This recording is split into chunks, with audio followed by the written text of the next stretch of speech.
Hello again, YouTube! This is Dr.Kendo, and I'm back with another Scribblenauts Unlimited Object Editor Creation Commentary. My series is basically requests that my subscribers and viewers have made to me. I try to stick with what the most amount of people are gonna like, or maybe stuff that is recently trending, or stuff that, recently has come out or been released or whatever, to hopefully make it a little bit more relevant to people. So last week we actually did Spongebob SquarePants. That was based on many requests over a long period of time, and I finally got around to it, and it seemed like an overwhelming amount of people had agreed with what I said. When I created SpongeBob, I said, hey, if you want me to create the sponge out of water heroes, I think that could be pretty cool, but I'll just go based off of your suggestions, and what do you know, people did. So we started off with a bodybuilder, the male bodybuilder, and we have a minus sign instead of an I, which we used on SpongeBob. We actually used two I's for SpongeBob, the letter I should say. And we've got the bodybuilder's arms, the hemisphere shape for the little sleeve things on the shoulder, a tie. We've got Maxwell's legs. You can use the girl or the boy Maxwell. And I put shoes on them just for the sake of adding a little bit to his shoes and making them a little bit more detailed, I guess. We're already at the scripting because this episode has to move very quickly because I will be creating the main hero crew and maybe a few others from the movie. But just because I don't create something here does not mean that I forgot anything. I didn't forget to make anybody. Everybody that I decided to make in this episode was a conscious decision, so I purposely left anybody out who I've left out, but you'll see that in a second. So whenever I'm editing properties like this, I like to read background information and fun facts. It's been over a decade since the first SpongeBob movie hit theaters, and the franchise as a whole has been raking in the moolah for Nickelodeon. Now, I made SpongeBob SquarePants, as I said, in the previous Scribblenauts episode for this creation series, so please go back and watch that video if you haven't seen it yet, and it also has some interesting fun facts / history about it. But now that we're creating Invincibubble and the rest of the main hero crew, we should give off some fun facts about the new movie. Now, before I get to that, I did want to say that we're creating this in a very different way than I usually do. This is something I've known about for forever, basically since I've had the game almost. You can create characters as two separate objects, so you saw that we ended off just with the body of Invincibubble. Well, we're going to be creating the head separately, and this is solely a matter of stamp space, and actually for probably the first time in my history of characters that I've created, I think that this is actually the better option. Now, please read my lips. I do not want to do this for every character in the future. This is just something that we're going to be doing for Invincibubble. We're going to be creating the head separately, and you'll see when we go into the properties editor that you make it a hat. And so the whole head itself will basically be like the body character wearing a hat. The body character that we made of Invincibubble does not have a head on it, so, it's like it's going to be wearing this head hat in mid-air, just in air, floating. But we are going to place it in the appropriate spot based on the green grids. So, I've always used the green grids in my series to show off where you can put things on arms, the body, the head, the feet, the legs, whatever. So you can see that this head hat shape that we're doing right now, we just started off with a rectangle as the source object, and we used bark as the top, just the same as I did with SpongeBob when I created regular SpongeBob. The bark is basically behind the rectangle for the blue masked part of Invincibubble, and Tofu is going to be the teeth right there with the cattail mouth and the freckles and the dot and the 29-page library nose, which is just an arm shape from the 29-page library. We're going to do some little dots right here to make holes inside of our Invincibubble's skin or whatever, his spongy skin. But yes, going back to fun facts and things about the movie, I preface everything by saying, unfortunately, that I have not seen the movie yet, so there's absolutely room for error here. Of course, the movie highlights another story of a stolen Krabby Patty formula, but we also take a trip into SpongeBob's brain in this one scene, which shows a candy-coated dream world containing giant kittens, and a creepily awesome reference to The Shining, which I can only hope the younger 90% of my audience understands what that is. You can see here that on our Invincibubble, we've got the bubble blower part of his head or whatever that extends off the top of his head. I'm getting all twisted in my words here. But that can actually be done with a life preserver or lifesaver, or just this, what I did, which was an O, just the letter O. That's sort of what sticks out in my mind as the best thing, but you could probably use several different circular donut-esque shapes. But this is another instance where we have to use the resizing technique because we couldn't make it go any higher off the grid, so I had to resize it to make it go higher up. We'll see that again in some of our other creations. But yes, the Sponge Out of Water movie is the first Nickelodeon film to get a sequel that is not based on the Rugrats. I used to love the Rugrats back in the day. But anyway, I've also heard actually that there are already conspiracy theories about Bubbles the Dolphin's cape. Supposedly, it's held together by an Illuminati symbol. There are several other interesting facts and tidbits about the movie, but another one that I thought was interesting was that the ex-lead guitarist of Guns N' Roses, Slash, was seen playing on a bench in one of the trailers for the film, but he isn't even seen at all during any part of the actual movie. Pretty crazy, huh? Anyway, the film's executive producer is the series creator Steven Hillenburg, who departed from the show back in 2004 following the release of the SpongeBob SquarePants movie, the first one. Oh wait, so many things are going on. You can see that basically the head is floating in midair right now. This is exactly what I anticipated was going to happen. So what we need to do now for this two-object thing to work properly is go back into editing the body and then just move this green grid for the head. That shape needs to go down. So we're just shrinking it and moving it down further. So that basically when we move it down like that, you can see now that it matches up. And just keep experimenting with it. You know, just keep moving it down, moving it forward as much as you need to. And be sure to make your head rectangle source worn as a hat under the equipment. But yeah, I mean, it's pretty crazy because Steven Hillenburg, we actually referenced in the last episode where I created SpongeBob, he no longer writes or runs the show on a day-to-day basis, but he does actually kind of still have a relationship with them where he reviews each episode and delivers suggestions. We're moving on to Patrick, Mr. Superawesomeness. We've got basically a golem here that we painted all this pink color, and you can see that the feet of the golem, I'm just gonna make those the shoe. We've got a dunce cap as the head, the pink part of the head, and then a seed is gonna be kind of the masked part of his head or the cap that he wears or whatever. The pattern for that seed, as well as those shoes or feet down there, is just one of the color pattern library colors. But I have colored it a little bit extra tint or shade of green to that, so maybe to make it look a little bit more accurately, you want to green it up a bit. So we're actually going to make a bald cap be the pants or shorts or whatever you could say that Patrick is wearing right there, basically his clothes that are covering the groinal region. And an oven mitt is going to be his gloves. So again, I'm just applying that same pattern, that color pattern, and making it a little bit more greenish. And we also did the same with the bald cap. There are actually a lot of different gloves that you could use for his actual gloves. I just liked the way that the oven mitt looked, but you could honestly probably also do golf glove. You could do like a boxing glove. You could just, it depends on what you really want it to look like. I thought that this was just a good representation. I used the letter I for some shoelaces down there on the shoes, as well as hemisphere shapes for the tip of the shoes, kind of like how Converse have that white tip to them. Well, his shoes kind of have that purple tip right there. Two eyebrows facing either direction are going to be the collar here for his clothing, and we've also got this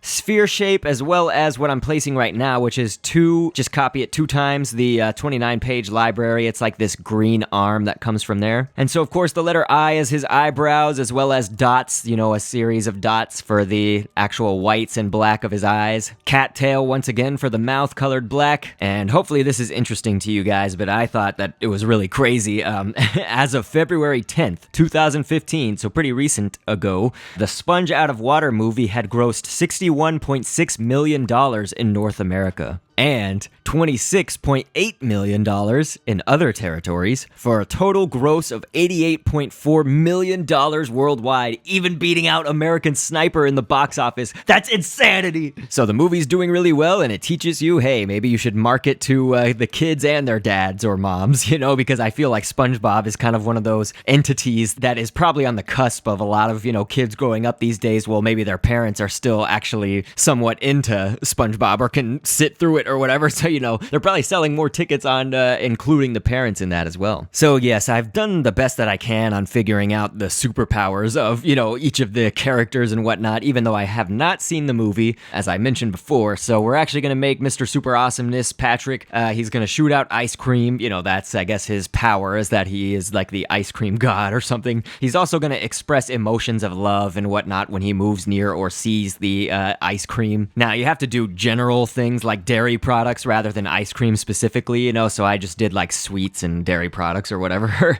So each of these characters I do want to make somewhat bigger than Maxwell, maybe significantly bigger, so I'm just sizing up our Mr. Super Awesomeness. Now, weightlifter is almost, it's basically synonymous with bodybuilder, so we're actually going to do weightlifter or a male bodybuilder, basically. That's going to be our source object for our next creation, which is going to be Sour Note, Squidward. So just take one of Maxwell's brothers named Flo flurry. I used his back leg. You could use the back and the front leg or whatever you want to do. He's got these little like piano keys basically on his shoes as well as his gloves. And so actually for the shoes, because I'm not sure about stamp space, I just went ahead and did the zebra pattern on them right there. So hopefully that will suffice for you guys. If we do end up having stamp space, maybe we can add on some what I'm going to use for the piano keys. A bald cap is going to be his actual cap. So it is actually going to be used how it's intended, I guess, on the head of the character. We did type in head right here for Squidward's head, but I'm rotating it kind of upside down, sideways like this, 90-degree turn basically. And we're using some 29-page library arm shapes. Once again, those are so useful. I used one for the nose and then a different one for the mouth. So those are actually two different 29-page library shapes. Now, Squidward's eyes are kind of interesting. I've never actually like looked at him with this kind of detail, but he's got the yellow eyes, which, you know, you figure or whatever, but he has like a minus sign, which is what I'm using for the actual lines within the eyes, you know, the pupil part. And so I thought that was interesting just because, you know, it's like when I create things in Scribblenauts, I kind of find out those things that I don't really like, you know, they've kind of always been there, but I don't pay attention to them as much. So I don't know. I just think that that's interesting. Quarter note is going to be the little music note that's right there on his shirt. We're going to have to make it into a different shape though. And then the eighth note is the one that we're using right here. Now, when you paint it black, it's a little bit close together. And since all Scribblenauts items are outlined with a black outline to them, it kind of gets close. So when you actually color the entire thing black, the entire music shape, it will actually kind of take away those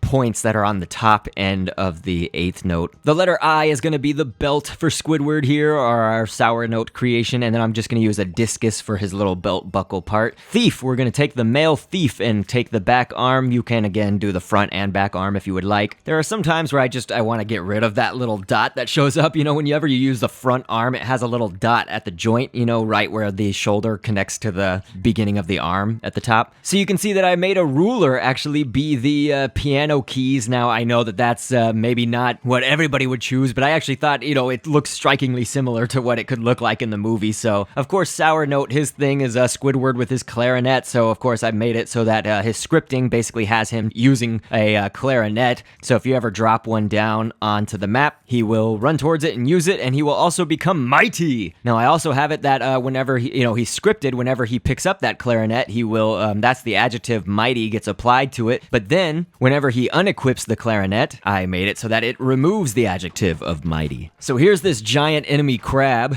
and Squidward is fighting it, and he's shooting out, I have him scripted to shoot out quarter notes. It looks like everything's going fine, so I don't need to see him kill off the giant enemy crab or anything, because we need to move on to our next object since I'm creating so many in one episode, just like I did on the Avengers and the Big Hero 6 team and stuff. We move a lot faster on these, so that's the only consequence, I would say, to me creating more than one character or more than two or whatever. Even three is not that bad. It's just when I start creating more than three, it gets a little bit crazy. So now we've got Sir Pinch-A-Lot coming up. This is Mr. Krabs' alter ego superhero type thing. Giant enemy crab is very relevant that we used earlier because now we're going to be using it for our Mr. Krabs, Sir Pinch-A-Lot. Cyborg is what I started off as for the source object. So now you'll see that we're actually taking the little bottom pincer or pincher from the giant enemy crab, and I'm going to make that twice, basically be one pincher on our Sir Pinch-A-Lot for this crab claw, basically, that we're creating for him. Now, to save some stamp space, you know, it's mostly going to be covered up most of the time anyway. I'm probably not going to use the second pincher part. We're pending still on that. I just want to see how stamp space is going to be as we're creating this creation here. So you can actually see in the 29-page library,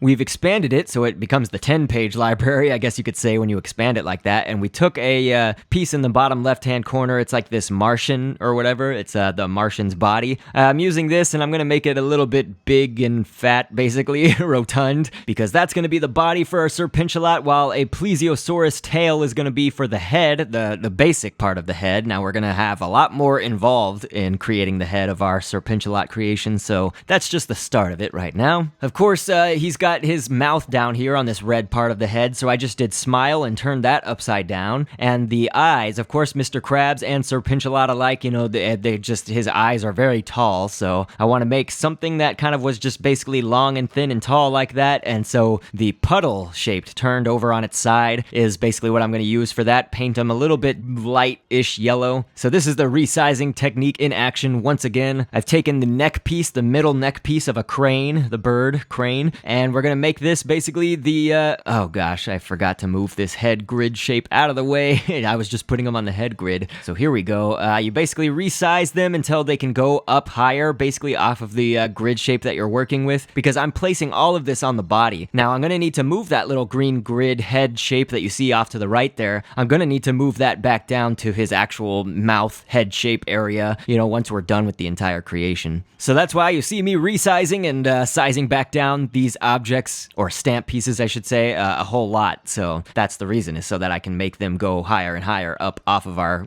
creation's boundaries. So an anchor is going to be the little anchor display that he has on his belt buckle. A corkscrew is actually going to be the nose right here, so we're going to put it behind the first eye but in front of the other eye, behind the entire red part of the head. The neck piece of the crane is also attached to Sir Pinch-A-Lot's feet down there, and I did create the second crab pincher, so you can see that Sir Pinch-A-Lot does have his back claw with two pinchers as well. So I started off with a wrestler as the source object. We're going to go a little bit quicker through this one because, you know, I don't necessarily know if he's one of the main four or whatever, but Plankton is even a superhero type character. He becomes Plankton. He's got Plank-Ton, so that is Plankton. Right there, a wrestler is the source object, and that's the same thing with the arms and the legs, or were those the bodybuilder arms? I think those were the bodybuilder arms.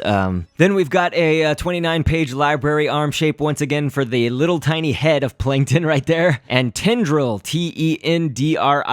is the little tendrils or antennae that are up on his head, so tendril is the shape that I use for those. Now you can see we're just kind of adding more to like his belt. You know, I used the letter I twice and painted it red for his red belt right there, and it had a little emblem on it or whatever. But we've got all of our creations. Of course, I didn't forget Sandy or anything like that. It's just there's not a lot to Sandy Cheeks in this. She becomes the rodent, and she's basically just a realistic looking squirrel. So I just typed in big squirrel, and there she is, you know. You can actually ride on top of the big squirrel right there. But I am going to just apply an adjective and make her brave, because we're about to put out a powerful monster for these characters to fight. So let's put it down here on the beach. It looks like it's going after Plankton, and Invincibubble is running away. That's hilarious. The script works once they're attacked, so you know they aren't exactly brave until they are attacked. Unless you want to make your script be, once this object is created, then it gains the adjective brave. That'll make them brave right off the bat. Right when you create them, they'll have the brave adjective. So that is something you can do if you want to. But no, I didn't forget any other characters. I just didn't want to make any of the other characters. I mean, this is enough characters as it is right now. I mean, that was a lot of characters for one episode. So you'll have to request them as separate things, and we'll have to see if they're the most popular, if you actually want to see any other characters from the movie. But this is basically the main hero cast. Plankton, you know, Sandy, they were included, but that was basically the overall purpose of this video. And so I really hope that you guys enjoyed it. I do have one last word before I leave about the requesting system and stuff like that. You know, I already mentioned that I try to do whatever's most popular, you know, so it'll satisfy the most amount of people. I also give a little bit of precedence to things that have just come out recently or are trending. You know, if something has become popular in general on the internet, you know, I try to do that, or elsewhere, you know, if a new movie comes out or something just like this. And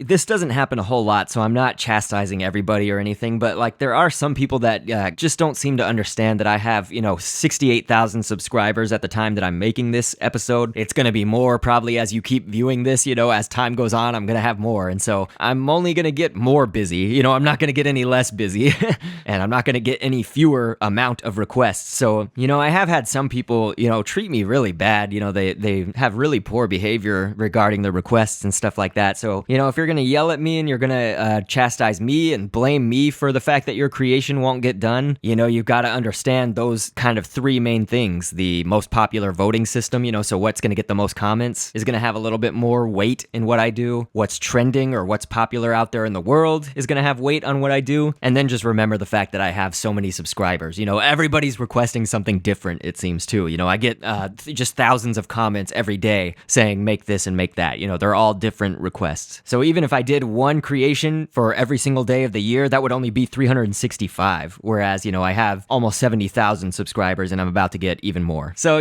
math suggests that I legitimately can't get to everything. I'm sorry, I would if I could. But to all the supportive people out there, thank you so much. My God, I reply to all your comments that I can whenever I can get to them. I am crazy busy, but I still always take out time in my life to do that for you because that's how much you mean to me. I really appreciate the attention. So I will catch you on the next vid. And thanks for viewing. To be about wage and war, they're meant to bring justice to all wrongdoers. They're like a spectacle, so you can be the viewer. And down the road of twists and turns, always anxious to see what's within. We can look ahead to the point of no return, to the rest of our lives and the spectacle we give. I've been down the road of twists and turns, always anxious to see what's within. We can look ahead to the point of no return.